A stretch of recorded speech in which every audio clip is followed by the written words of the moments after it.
My name is Peyton Cheney. This is HR in the News number 3. The title of my article is How HR for Health Can Simplify Performance Management.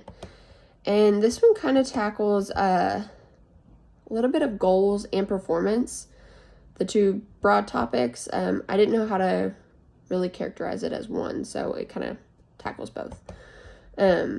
So basically, performance management is a tool for individual team members for personal advancement, goal setting, clarification of expectations, and things like that. So how a healthcare team leader can help an employee do that. We're all kind of aware of the performance reviews. Usually they're annual, and everyone I've ever been to is like, "You're doing great, keep it up." And that's not really helpful. It doesn't really get you what you need to do. It doesn't help you thrive in your atmosphere. So in this article, it gives the steps of HR performance management for healthcare. So the 3 steps are performance planning, performance coaching, and then a performance review. So instead of just the performance review, it actually, you sit down with as an employee, you sit down with either your HR team leader or your divisional leader, and you kind of identify what the steps are that make a good performance. Once you have an idea of what, is expected of you as an employee, you then you look at the performance measurements that you need to meet on a daily basis. So often a team leader will discuss goals with the team member so that they can collaborate on strong, achievable objects. And once that this is established with the employee, it's easier for them to say, "This is my goal, this is what I need to reach, this is what I need to do."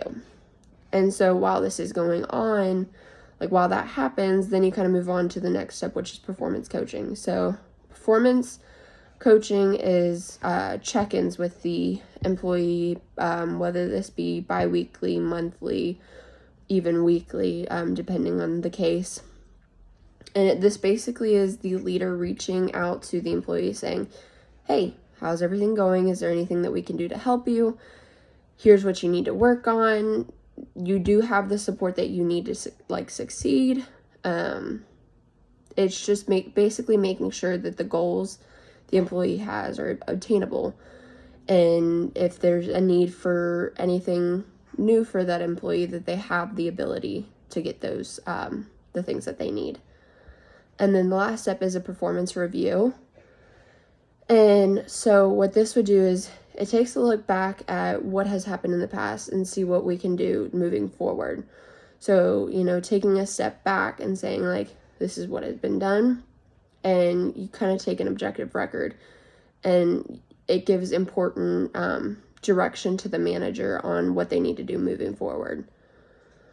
So it's a great tool for management to offer for their employees, because it gives goal setting and clear measurements for their employees, and it also keeps them engaged, and it allows for more one-on-one time with a leader as an employee. And then it also gives more time for employee recognition, which is important, because it's not always routine. Employees don't always get noticed, and it's something that is often missed. Exceptional performance is important, but it needs to be a congratulations or a job well done needs to be said more often to make a person feel appreciated. So I think that this is important for HR today, because a lot of the jobs that I've worked in personally just do the annual review, and it's like, "Ha, good job, great," and move on. There's nothing that helps me to achieve more. There's nothing that can help me work out the issues that I'm having and things like that. Is a 3-minute phone call or a 3-minute conversation with my boss. It doesn't really help anything. So I think that this is important for our HR and team leaders should be aware of. Thank you.